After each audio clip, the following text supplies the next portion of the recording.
Good morning, children. Today we will be learning about the Qbasic. Qbasic. First of all, knowing what a Qbasic is, we should know what are instructions, commands, programs, programming languages, and what would be the programming languages. So coming to the instructions. Computer system needs instructions to perform different tasks. So computer, as it is a machine, it cannot work by its own. It needs some instructions to be followed. With the help of this instruction only, the system will work. So these instructions are called as commands. These instructions, they are called as commands. And now collection of these commands are called as a program. Okay. So what are instructions? Instructions are, the work what we want the system to do. As it is a machine, it cannot work by its own. We need to give instructions to the system to perform some task. So these instructions are called commands. Now collection of these commands are called as a program. Now computer programs are written using programming languages in order to solve specific problem. So these programming languages which a computer have will help us to solve the problem that we need a solution. Okay. So some of the popular examples are C, C++, QBasic, Java, okay, and .NET, then Visual Basics. All these are some of the examples of this programming language. Now, a program is the collection of commands in a systematic order to perform specific task. See, it has to come step by step order. See, if you just give instructions, just like that, not in a proper form, you will not get the exact solution. It should be in a systematic form, step by step form. So programs is a collection of commands. Now these commands should be in a step by step order to perform some task. Now this programming is a technique or art to develop a program. Now what is a programming? It is an art to develop the program. See, program is a collection of commands. Now how do you make it in an order? How do you develop it? How do you write it? And using this technique we call it as a programming. Who is a programmer? A person who develops the program is a programmer.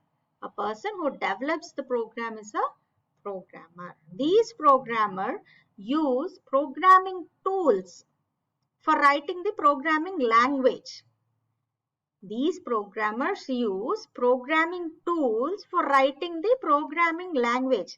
See, we all speak in one or the other language. It can be English, Hindi, Telugu, Marathi, Kannada, Tamil, any language that we can understand, right?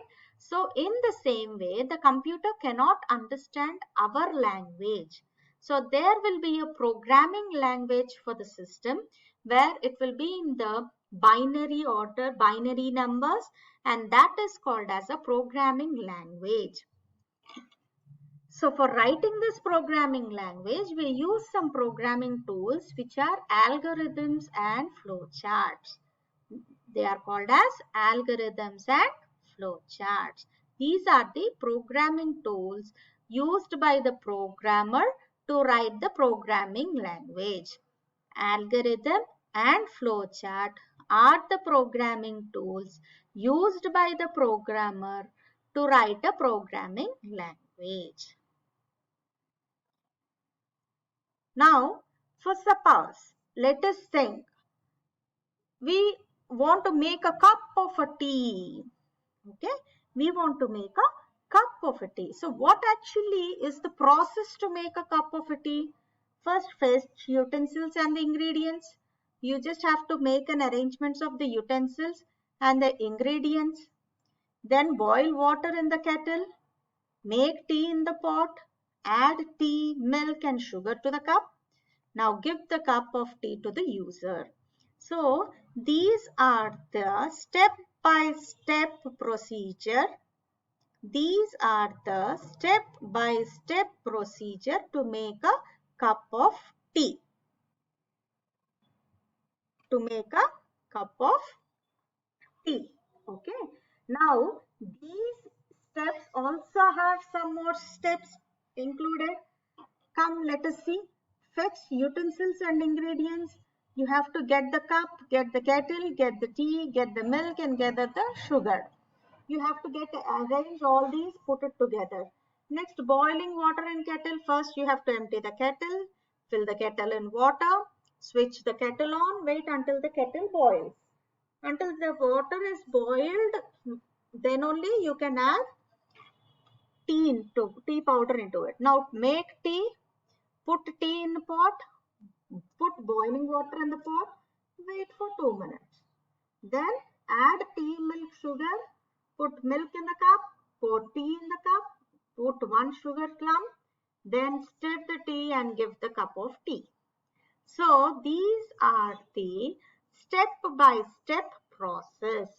Now writing this step-by-step process in a very easy and understandable English by anybody is called algorithm. It is called as the algorithm. Algorithm is step-by-step description of a program in systematic order.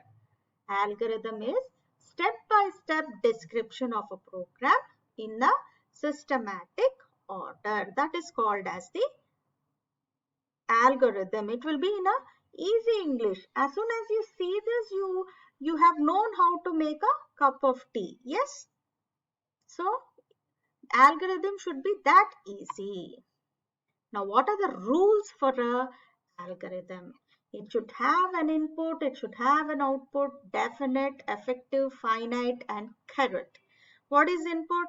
Specified and required input values. We need to give the input values. Here, what are the inputs? Here, what are the inputs? Water, milk, tea, sugar.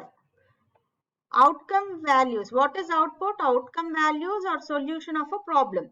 What is an outcome value here? Cup of tea. Okay. Definite. Must be defined, clear about what should be done. Now what should be done? We should be clear. Okay. What should be done should be clear. These are the steps. What should be done? That is definite. Effective, must be able to perform each step exactly in the finite amount of time. See here, wait for 2 minutes. You have to boil the water. After boiling the water, you have to wait for 2 minutes to get the tea decoction. So, you should have a definite amount of time, finite amount of time to make it perform. Next, you should have finite number of steps. The steps also should be, it should be clear. Next, correct. Must be able to generate correct and desirable output. If you make all these exactly whatever is been, given in the algorithm, in the description, step-by-step description, then you can get the correct output. You can get a good, very good cup of tea. So these are the 7 rules for good algorithm. So this is a flow chart. We will see in the next lesson how these flow chart work, and this is the algorithm. As I said you, it will be in a very easy, simple English. First step is start. See, when this is the program written for adding 2 numbers. So for adding 2 numbers, first you have to start. Then you have to input the numbers, input the 2 numbers A and B. Then calculate C is equals to A and B. C is equals to A plus B. for addition two numbers, put the value in C, next print C and stop. These are the steps, step by step process, and that is called algorithm. Now this is called as the flow chart. We will see about this flow chart in the next lesson. Now, following all these is called as a programming language. So, Qbasic is the most popular high-level programming language. This was the language, it was, developed by the Microsoft company many years ago. First it was Qbasic that was introduced as a programming language.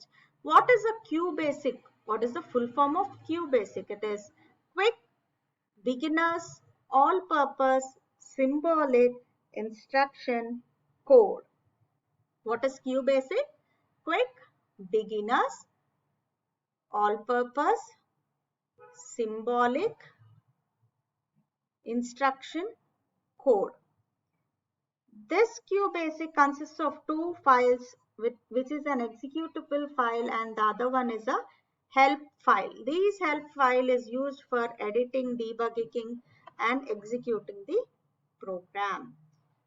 Now, as in the morning I have explained what is a variable and a constant.